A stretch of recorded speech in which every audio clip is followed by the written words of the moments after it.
Amis camping-caristes, bonjour, bienvenue sur la chaîne YouTube Camping Car Magazine TV. On se retrouve pour une nouvelle vidéo directement inspirée de l'actualité du moment, l'acte 2 du confinement. Nous voilà depuis le 30 octobre contraints de rester chez nous.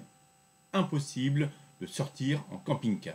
Mais comment s'organisent les personnes qui vivent à temps plein en camping-car? Après avoir questionné Annie et Gérard Règle, un couple de camping-caristes qui a fait le choix il y a quelques années de vivre à temps plein dans leur véhicule, nous avons interrogé notre ami François Singer qui, vous allez le voir, nous donne quelques astuces pour passer au mieux cette période d'enfermement quand on réside à temps plein dans son camping-car.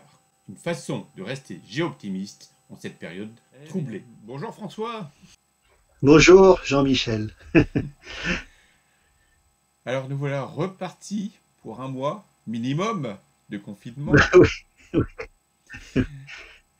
Je vois que tu es confiné aussi. Et je suis également confiné chez moi, oui, comme tout le monde. Moi, je ne suis pas en camping-car. Je voulais t'avoir, c'est pour avoir une petite idée de ton organisation à toi, et puis qui peut peut-être inspirer l'organisation des gens qui se trouvent en situation de full-timer, de camping-cariste à temps plein. Ouais, alors on a l'expérience de la dernière fois quand même, donc ça permet de balayer un peu ce qui a été bien, ce qui a été moins bien. Donc moi j'avais eu la chance d'être chez des amis pendant les 6 semaines ou 8 semaines, je sais plus trop. Donc les choses étaient relativement simples. Par contre, effectivement, là quand on a appris que le confinement et parce que la période est différente, hein, là c'est l'hiver qui arrive. Oui. Et donc c'est pas tout à fait la même chose en camping-car l'hiver. Donc là, moi ce que j'ai privilégié, c'est 2 choses. D'être dans un département qui correspond à ma plaque d'immatriculation. C'est tout bête, mais je suis immatriculé 64, c'est mon pays natal, c'est mon pays de cœur, le Béarn, et je voulais être confiné dans mon département parce que quelqu'un qui voyage en camping-car, même si c'est pour aller faire des courses, il est strict, il est tout le temps arrêté. Oui. Les forces de l'ordre, il faut se mettre à leur place, ils se disent c'est quelqu'un qui se balade. Donc si on a déjà la plaque d'immatriculation qui correspond à son département, en tout cas ça a été l'idée que j'ai eue, eh bien je passerai moins pour un touriste qui se balade, je pourrais dire je suis en train simplement d'aller faire des courses, parce que c'est le problème qui se pose. Oui. Et puis la seconde chose qu'elle je tenais, c'était à être dans un département où l'hiver est relativement doux. Donc je suis à quelques kilomètres finalement de la côte landaise et de Biarritz, qui est réputée pour son climat doux l'hiver. Et je ne suis pas persuadé que ce confinement ne dure que 4 semaines. Je crains que ce soit plus long, et je comprends bien pourquoi il ne faut pas affoler les gens et le dire tout de suite. Mais donc moi j'ai aussi privilégié le fait de passer l'hiver, parce que la contrainte principale que je vais avoir, c'est le gaz. Et l'hiver, on peut être à consommer beaucoup. Donc c'est la crainte principale, et plus le climat est doux, moins on a besoin de chauffer, évidemment. Oui. Voilà quelle a été ma réflexion. Bon, pour le reste, ma démarche. Alors pour le reste, j'ai choisi aussi un lieu que je connaissais, et qui me donne une vue. C'est-à-dire je suis pas confiné géographiquement. C'est-à-dire que là j'ouvre pas parce qu'il y aura un contre-jour, puis on a le soleil qui tape sur le pare-brise. J'ai évidemment mis mon pare-brise côté sud, parce que l'hiver il faut profiter au maximum de la chaleur du soleil. Et donc là j'ai une vue qui est relativement dégagée, j'ai les Pyrénées qui s'offrent à ma vue. Et donc le sentiment de confinement est beaucoup moins fort parce qu'il y a une vue dégagée, voilà, on respire. Voilà, la contrainte la plus grande, ça va être effectivement de vivre dans 12 mètres carrés. Tant qu'il fait beau, tout est simple, tout est relativement simple, surtout avec la douceur. Hein, on sort une table dehors et tout va bien.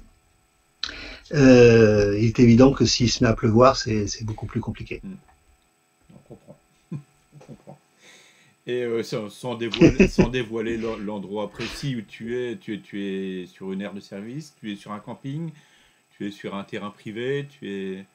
Alors, je suis sur une aire privée, on va dire, donc c'est à la fois une aire officielle, hein, mais qui est tenue par un particulier et qui est un ami.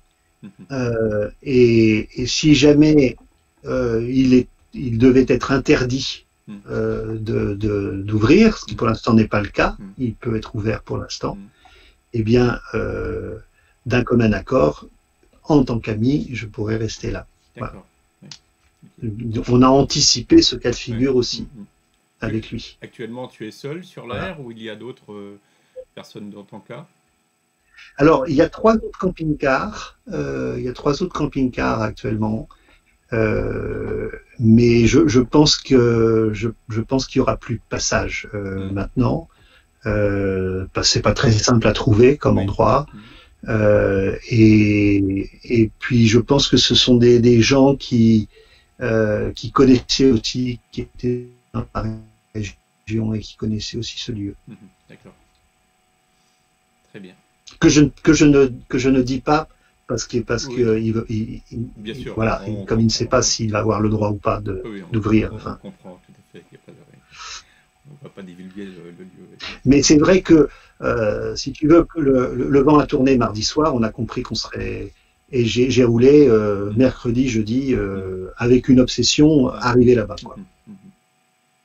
Et je suis arrivé un peu en limite d'ailleurs, mais je suis arrivé. Bon, et pour retrouver un petit peu d'optimisme, est-ce que tu vas reprendre le rythme de tes émissions quotidiennes avec les amis du jeu optimiste? Oui. Alors ça, je ne sais pas encore parce que le réseau est bon, mais peut-être pas suffisant pour permettre ça. Donc peut-être sous une autre forme. Je vais essayer de faire quelque chose. Ce qui est certain, c'est que j'ai beaucoup tourné d'images, vraiment beaucoup, en août et en septembre. J'ai fait beaucoup d'étapes France Passion. J'ai une dizaine de reportages que je vais sortir, et donc j'ai de quoi m'occuper un peu. Parce que c'est important, les journées vont être longues. Et puis voilà, ça, je pense que ça apportera un petit peu de plaisir aux gens que de voyager à travers ces belles régions qui ont été visitées. Et puis je trouve, alors c'est très personnel, mais je trouve que le fait, tu vois, qu'il y a la Vuelta, donc le Tour d'Espagne cycliste qui continue encore pendant 10 jours. On a la finale de rugby ce week-end. Alors moi, je suis assez friand de sport comme ça, et ça, je trouve que ça nous avait manqué sur le premier confinement.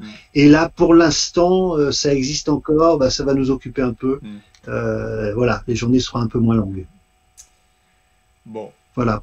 Et ben, c'est très bien. Donc il faut toujours être optimiste. Oui. Mais tu sais, ce que je plains, moi vraiment, hein, je l'avais déjà dit la première fois et je le redis encore, je plains bien davantage ceux qui sont en ville, confinés, les uns sur les autres, les tensions que ça peut créer. Voilà, donc bon, la difficulté, s'il pleut, c'est de vivre dans 12 mètres carrés, ça c'est sûr. Mais sinon, vraiment, voilà. Il y a des gens qui sont plus à plaindre, qui sont en difficulté économique, ainsi de suite. Enfin, bref. Sans parler des médecins. Enfin. Merci bien. Eh ben, à bientôt. À bientôt. Merci à toi.